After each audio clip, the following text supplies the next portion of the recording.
ஓம் காத்யாயனாய வித்மஹி கன்யாகுமாரி தீமஹி தன்னோ துர்கி பிரச்சோதயாத். ஸ்ரீ குருபியோ நமக. அனைவருக்கும் நமஸ்காரம். காஞ்சி காமகோட்டி மூலாம் நாய சர்வ பீட்டாதிபதிகள் ஆணைப்படி லோகக்ஷேமத்திற்காகவும் அவரவர் குடும்ப நன்மைக்காகவும் வேண்டி துர்கா சந்திரகலா ஸ்துதி, அர்ஜுனன் இயற்றிய துர்கா ஸ்தோத்திரம், யுதிஷ்டர் இயற்றிய துர்கா ஸ்தோத்திரம் தினமுமோ அல்லது செவ்வாய், வெள்ளி, ஞாயிற்றுக்கிழமை ராகு காலத்திலோ பாராயணம் செய்ய சொல்லப்பட்டுள்ளது. இது பஞ்சபூத பயங்களையும் போக்கும் சக்தி படைத்தது. தேச கால வர்த்தமானங்கள் துஷ்டர்களாகும் போது, கெடுதல் அளிக்கும் போது ஆபத்துக்கள் அகல ஸ்ரீ துர்கா சந்திரகலா ஸ்துதியை காலை மாலை இரு வேளைகளிலும் ஜபிக்க வேண்டும் என்றும், இதனால் அனைத்து ஆபத்துகளிலும் விடுதலை பெறலாம்னு அந்த ஸ்தோத்திரத்தோட பலஸ்ருதி சொல்கிறது. துர்கா தேவி தீமையை அழித்து வெற்றியை தருபவள். பிறவி என்று வந்துவிட்டாலே கஷ்டங்கள், துன்பங்கள் அதிகம், துக்கங்கள் அதிகமாகும். அந்த துக்கத்தை போக்குபவள் துர்கா தேவி. துர்கை என்ற சொல்லில் இத் பிளஸ் உ, து, இர், இக் பிளஸ் ஆ, கா என்று 5 அக்ஷரங்கள் உள்ளன. இதில் இத் பிளஸ் உ அந்த தகாரம் என்பது அசுர சம்ஹாரத்தை குறிக்கிறது.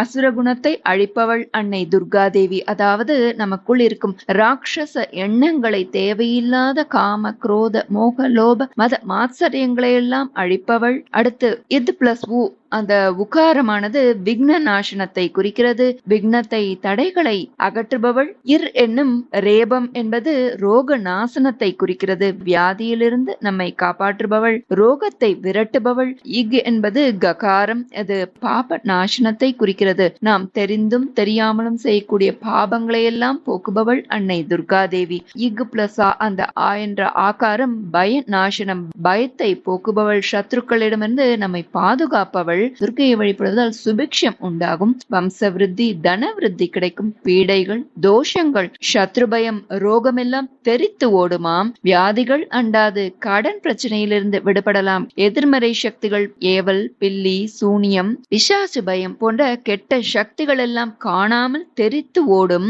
இந்த நன்னாளில் நாம் அபய தீட்சிதர் அவர்கள் அருளிய அதிசக்தி வாய்ந்த ஸ்ரீ துர்கா சந்திரகலா ஸ்துதி பாராயணம் செய்யலாம். ஆதிசங்கரருக்கு பிறகு அத்வைத தத்துவத்திற்கு முக்கிய பங்காற்றியவர் ஸ்ரீ அபய தீட்சிதர். இவர் சாக்ஷாத் பரமேஸ்வர ஸ்வரூபம். இவர் இயற்றிய இந்த ஸ்தோத்திரத்தை காலை மாலை என்று தொடர்ந்து படித்து வர நமக்கு எந்த ஒரு பகையோ ஆபத்தோ இல்லாமல் நிம்மதியாக மகிழ்ச்சியாக இருக்கலாம். எல்லா புராணங்களிலும் உள்ளதும், அதாவது தேவி மகாத்மியம் மற்றும் தேவி பற்றிய பிற கதைகள், வராக புராணம், ஹரிவம்சம், பாகவதம், இப்படி எல்லா புராணங்களிலிருந்து துர்கையின் வைபவங்களை எடுத்து சொல்லும், தேவியின் நாமங்களை சொல்லும் அற்புத மந்திர பூர்வ ஸ்தோத்திரம் இது. இது ஒருவரது கடும் வறுமையை போக்கி செல்வத்தை அள்ளி தரக்கூடியது, பகையை, கடனை ஒழிக்கக்கூடியது, வேண்டுதலை நிறைவேற்றி தரக்கூடியது, மரண பயத்தை போக்கக்கூடியது. இது மந்திர சாஸ்திரம் போன்றது. ராகு காலத்தில் பாராயணம் செய்வது கூடுதல் பலன் தரும். கலா என்றால் 16 சந்திரனின் 16 கலைகள். அம்பிகை தனது சிரசில் தரித்துள்ள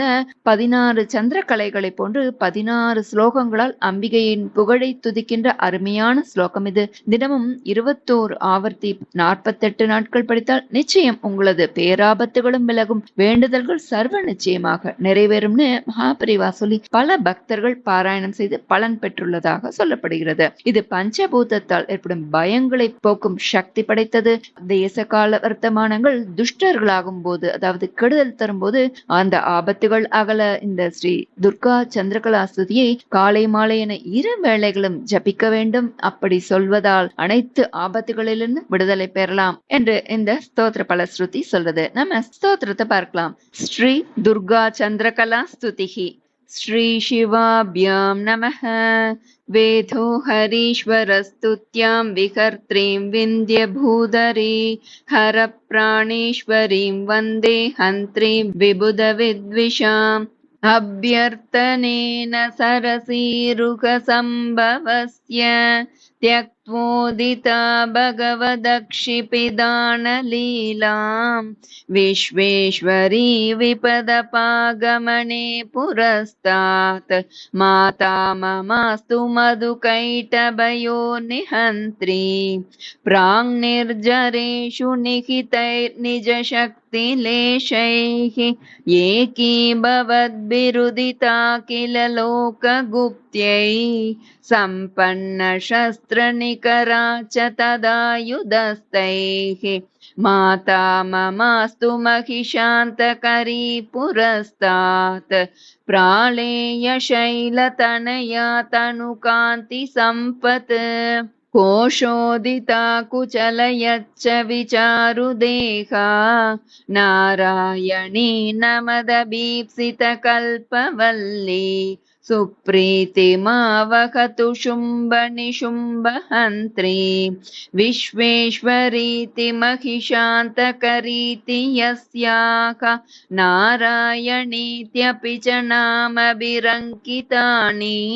सूक्तानि पङ्कजमुवाच सुरर्षिभिश्च दृष्टानि पावकमुखैश्च शिवां भजेताम् उत्पत्तिदैत्यहननस्तवनात्मकानि संरक्षकान्यखिल भूतहिताय यस्याः सूक्तान्यशेषनिगमान्तविदः पठन्ति तां विश्वमातरमजस्रमभिष्टवीमि ये वै प्रचित्तपुनरुत्थितशुम्भमुख्यैः दुर्भिक्षघोरसमयेन च कारितासु आविष्कृता श्रीजगदार्तिषु रूपभेदाः तैरम्बिका समभिरक्षतु मां विपद्भ्यः सूक्तं यदीयमरविन्दभवादिदृष्टम्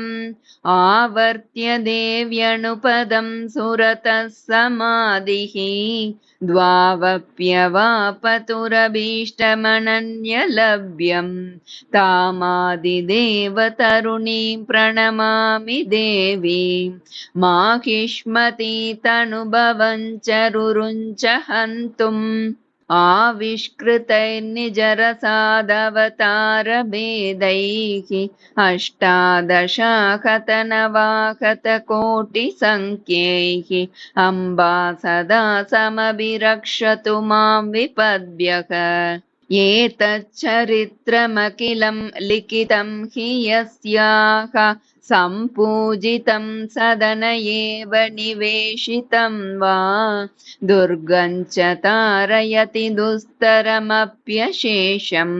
श्रेयः प्रयच्छति च सर्वमुमां भजेताम् यत्पूजनस्तुति नमस्कृतिभिर्भवन्ति प्रीताः पितामहरमेशहराश्रयोऽपि तेषामपि स्वकगुणैर्ददति वपुंषि तामीश्वरस्य तरुणीं शरणं प्रपद्ये कान्तारमध्य दृढलग्नतया वसन्नाः मग्नाश्च वारिधिजले रिपुभिश्च रुद्धाः यस्याः प्रपद्य चरणौ विपदस्तरन्ति सा मे सदास्तु हृदि सर्वजगत्सवित्री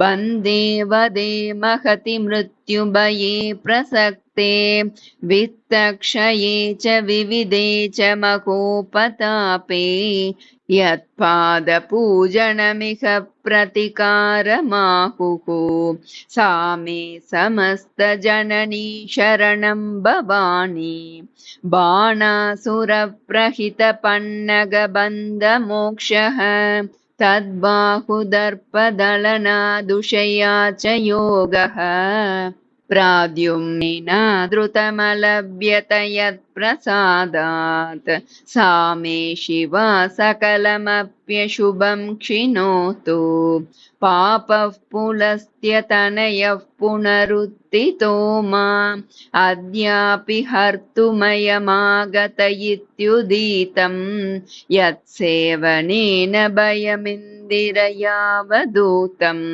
तामादिदेवतरुणीं शरणं गतोऽस्मि यद्यानजं सुखमवाप्यमनन्तपुण्यैः साक्षात्मच्युतपरिग्रहमाश्ववापुः गोपाङ्गना किल यदर्चन पुण्यमात्रात् सा मे सदा भगवती भवतु प्रसन्ना। रात्रिं प्रपद्य इति मन्त्रविदः प्रपन्नान् उद्बोध्य मृत्युवधिमन्यफलैः प्रलोभ्य बुद्ध्वा च तद्विमुखतां प्रतनं नयन्ति आकाशमादिजननीं जगतां भजेताम्। देशकालेषु दुष्टेषु दुर्गा चन्द्रकला स्तुतिः सन्ध्ययोरनुसन्धेया सर्वापद्विनिवृत्तये। देशकालेषु दुष्टेषु दुर्गा चन्द्रकला स्तुतिः सन्ध्ययोरनुसन्धेया सर्वापद्विनिवृत्तये। देशकालेषु दुष्टेषु दुर्गा चन्द्रकला स्तुतिः सन्ध्ययोरनुसन्धेया सर्वापद्विनिवृत्तये। इति श्रीमदप्पयदीक्षितविरचिता श्रीदुर्गाचन्द्रकला स्तुतिः समाप्ता। श्रीगुरुभ्यो नमः। श्रीदुर्गास्तोत्रम् अर्जुनकृतम्। अर्जुन उवाच नमस्ते सिद्धसेनानि आर्ये मन्दरवासिनि कुमारि कालिकापालि कपिले कृष्णपिङ्गले भद्रकाळि नमस्तुभ्यं महाकाळि नमोऽस्तुते चण्डि चण्डे नमस्तुभ्यं तारिणि वरवर्णिनि कात्यायनि महाभागे कराळि विजये जये शिखिपिञ्चध्वजधरे नानाभरणभूषिते अट्टशूलप्रहरणे खड्गकेटकधारिणि गोपेन्द्रस्यानुजे ज्येष्ठे नन्दगोपकुलोद्भवे महिषासृक्प्रिये नित्यं कौशिकी पीतवासिनि अट्टहासे कोकमुखे नमस्ते सुरणप्रिये उमेशाकम्बरिश्वेते कृष्णे कैटभनाशिनि हिरण्याक्षि विरूपाक्षि सुधूम्राक्षि नमोऽस्तुते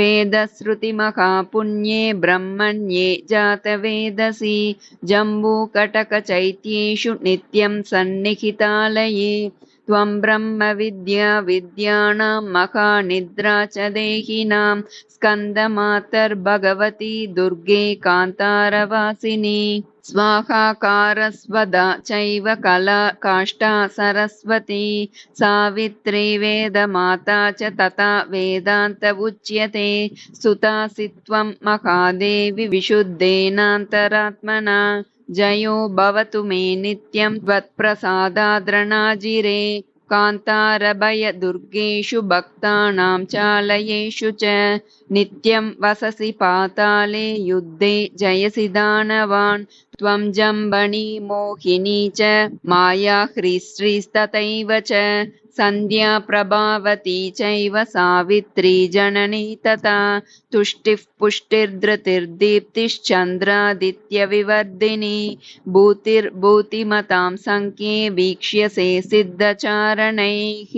इति अर्जुनकृत श्रीदुर्गास्तोत्रं सम्पूर्णं। श्रीगुरुभ्यो नमः।